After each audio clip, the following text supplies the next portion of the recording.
សួស្តីអ្នកទាំងអស់គ្នាសូមស្វាគមន៍មកកាន់ជម្រៅចិត្តថ្ងៃនេះយើងនឹងនាំអារម្មណ៍អ្នកទាំងអស់គ្នាត្រឡប់មកស្ទឹងសង្កែម្ដងទៀតដើម្បីរំលឹកពីអនុស្សាវរីយ៍និងការចងចាំរបស់លោកគង់ប៊ុនឈឿនតាមរយៈបទរំដួលដងស្ទឹងសង្កែមហាសង្ក្រាន្តច្រើនឆ្នាំមួយទៅទ្រង់សែនមកសៅនឹកព្រួយក្រែងទៅឆាប់ភ្លេចរឿងដើមរឿងបាត់បទនេះនិពន្ធទំនុកច្រៀងដោយលោកគង់ប៊ុនឈឿនផ្ទាល់និងបង្ហាញសំនៀងដោយអធិរាជសំឡេងមាសសិនស៊ីសមុទ្រដើម្បីដឹងថាបទនេះមានប្រវត្តិនិងមានអត្ថន័យជ្រាលជ្រៅដែលបានបង្កប់ខ្លួននៅក្នុងទំនុកច្រៀងបែបណាខ្លះយើងនឹងទៅស្វែងយល់លម្អិតទាំងអស់គ្នាអ្នកដែលធ្លាប់ស្គាល់លោកគង់ប៊ុនឈឿនតែនិយាយថាលោកតែងចូលចិត្តពណ៌នាពីទេសភាព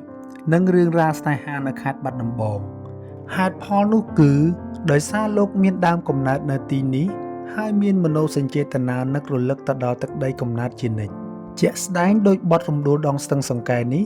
គឺជាសក្ខីភាពនៃការរំលឹកអនុស្សាវរីយ៍កាលពីលោកនៅក្មេងចាប់ពីឆ្នាំ1945ដល់ឆ្នាំ1953លោកបានរស់នៅលើទូកក្នុងដងស្ទឹងសង្កែត្រង់ចំណុចទល់មុខរោងភាពយន្តអេដែនដែលបច្ចុប្បន្ននេះលែងមានទៀតហើយការដើរលើស្ពានទៅរៀននៅវត្តពោធិ៍វាលតែងធ្វើឲ្យលោកចាប់អារម្មណ៍នឹងទេសភាពស្ទឹងសង្កែទាំងពេលទឹកជំនន់និងពេលទឹកស្រកនៅក្នុងភ្នែករបស់កវីវ័យក្មេងពិភពលោកដ៏ល្អប្រណិតប្រហែលមានតែក្នុងបាតស្ទឹងសង្កែប៉ុណ្ណោះស្នាមទឹកហូររិញរិញកាត់វាខ្សាច់ដ៏ស្រស់ប្រផូរលោកមិនអាចបំភ្លេចបានទេនៅសម្រស់របស់យុវនារីម្នាក់ដែលចុះមុជទឹកនិងដើររើសគ្រំនៅបាតស្ទឹងសង្កែនាពេលថ្ងៃលិចទោះបីផ្សែងជីវិតបានបក់ផាត់រំសាយអតីតកាលនេះទៅហើយក្តី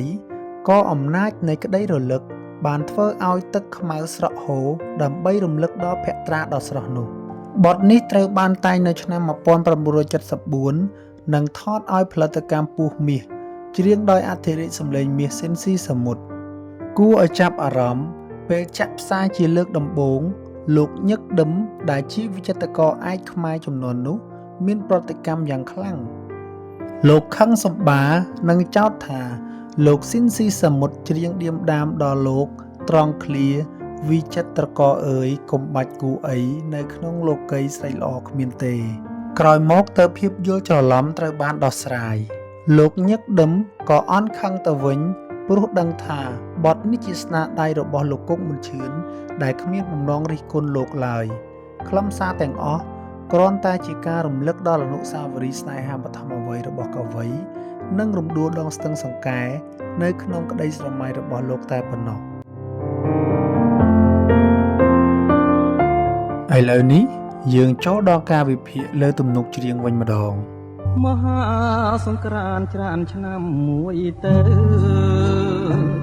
ទ្រង់សែនមកសៅនឹកព្រួយក្រែងទៅឆាប់ភ្លេចរឿងដើមរឿងបាត់ដំបងចងកងដងហើមការជួបស្រីឆ្នាំរដូវសំសាមការរីកស្គងស្គីវគ្គចាប់ផ្ដើមដោយអារម្មណ៍ម៉ងសៅនិងការបារម្ភមហាសង្ក្រាន្តជានិមិត្តរូបនៃការផ្លាស់ប្ដូររបស់ពេលវេលាប៉ុន្តែការបារម្ភនោះគឺខ្លាចអតីតស្នេហ៍ភ្លេចរឿងដើមនៅបាត់ដំបងនេះជាចំណុចសំខាន់កវីចាត់ទុកស្នេហានិងទឹកដីកំណើតជារឿងតែមួយឃ្លារឿងបាត់ដំបងចងតងដង្ហើមបង្ហាញពីការចងចាំជ្រៅដែលនៅជាប់ទៅនឹងដង្ហើមជីវិតពេលវេលាជួបគ្នាគឺក្នុងរដូវសន្សើមការរីកស្គូស្គាយដែលតំណាងឲ្យភាពបរិសុទ្ធភាពរុងរឿងនិងការចាប់ផ្ដើមដ៏ល្អឥតខ្ចោះនៃសេចក្តីស្រឡាញ់អូនដើររើសគ្រំក្នុងស្ទឹងសង្កាទាំងដូចដួងខែពលគួចមានស្នេហ៍នេត្រាពុនរាយកថាខ្ចីលហងសងខ្មៅរំសាយបងគុណមិនណាយក្លិនខ្លួនឆោមឆាយរាយសំណាញ់ស្នាក្នុងវគ្គនេះកវីប្រើប្រាស់ភាសាដើម្បីលើកកម្ពស់នារីរូបនោះ នាងធ្វើសកម្មភាពសាមញ្ញតែសម្រស់នាងគឺអស្ចារ្យដោយបាតុភូតធម្មជាតិភ័ក្រដូចដួងខែនិងភ្នែកនេត្រាពនរាយការប្រើពាក្យហត្ថាខ្ចីលហកបង្ហាញពីភាពទន់ភ្លន់និងស្រស់ស្អាតដោយគ្មានការកែច្នៃកវីមិនត្រឹមតែសរសើរទេតែថែមទាំងចាប់ចិត្តចំពោះភាពធម្មជាតិនៃរូបរាងនិងក្លិនក្រអូបរបស់នាងដែលបានរាយសំណាញ់ស្នេហ៍លើចិត្តរបស់លោកការពិពណ៌នានេះបញ្ជាក់ថា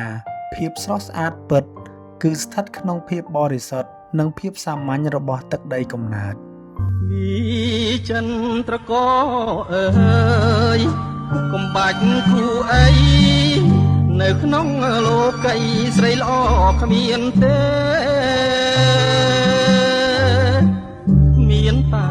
រំដួលដងស្ទឹងសង្ការដែលខ្ញុំលួចស្នេហ៍ទួងរយខួបខែក៏នៅចាំច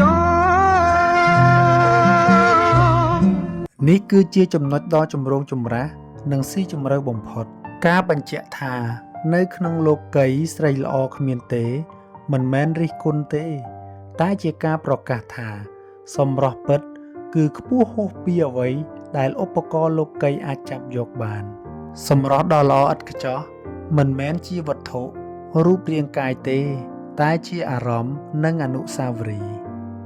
រំដួលដងស្ទឹងសង្កែគឺជានិមិត្តសញ្ញាជំនួសដែលតំណាងឲ្យនារីដែលប្រៀបបានទៅនឹងផ្ការំដួលនៃខេត្តបាត់ដំបងសម្រស់នេះមានតែក្នុងចិត្តរបស់លោកប៉ុណ្ណោះដែលលោកលួចស្នេហ៍ហើយដែលនៅចាំចងជារៀងរហូតវាជារឿងស្នេហាដែលឈ្នះលើពេលវេលានិងរយខួបខែឥឡូវរដូវផ្ការីកវិលវិញ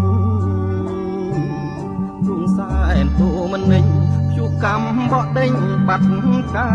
មួយតត្រីក្រឹមអូនស្លាប់នៅក្នុងដបបងលីខិតនួនល្អងបងទុកទ្រពខ្នងដេកស្លាប់ក្នុងភ្នោវគ្គចុងក្រោយបង្ហាញពីតោមនិញគឺទុកព្រួយយ៉ាងខ្លាំងការវិលវិញនៃរដូវផ្ការីកមិនអាចលុបបំបាត់នៃការបាត់បង់ដែលបង្កឡើងដោយព្យុះកម្មបានឡើយព្យុះកម្មតំណាងឲ្យជោគវាសនាដ៏លំបាកទាំងស្នេហាបុគ្គលនិងសោកនាដកម្មជាតិផ្កាមួយតងគឺជានិមិត្តរូបនៃភាពបរិសុទ្ធដែលត្រូវបានបំផ្លាញរូបភាពត្រីក្រឹមអូនស្លាប់ជានិមិត្តរូបនៃការបាត់បង់ភាពបរិសុទ្ធកាលពីក្មេងហើយការដាក់លិខិតនួនល្អងទ្រពខ្នងដេកស្លាប់ក្នុងភ្នោគឺជាការបញ្ជាក់ចុងក្រោយពីភាពស្មោះត្រង់និងសេចក្តីស្រឡាញ់ចំពោះអនុស្សាវរីយ៍នេះនឹងនៅជាប់ខ្លួនរហូតដល់ផុតដង្ហើមវាមិនមែនគ្រាន់តែជាស្នេហាទេតែជាឆន្ទៈក្នុងការរក្សាទុកនៅអ្វីដែលបរិសុទ្ធនៅក្នុងពិភពលោកដ៏វឹកវរ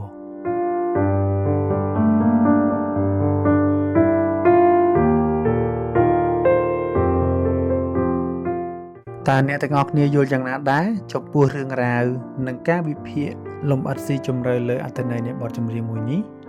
នៅវីដេអូក្រោយយើងនឹងបន្តវិភាគទៅលើបទចម្រៀងតាមការសំណូមពររបស់ប្រិយមិត្តរបស់យើងបើសិនជាប្រិយមិត្តមានសំណូមពរនិងមានមតិយោបល់ផ្សេងៗសូមខមមិនខាងក្រោមកុំភ្លេចចុច like និង subscribe ដើម្បីបន្តវិភាគចម្រៀងផ្សេងទៀតជាមួយខ្ញុំសូមអរគុណសម្រាប់ការចំណាយពេលវេលាដ៏មានតម្លៃរបស់អ្នកទាំងអស់គ្នា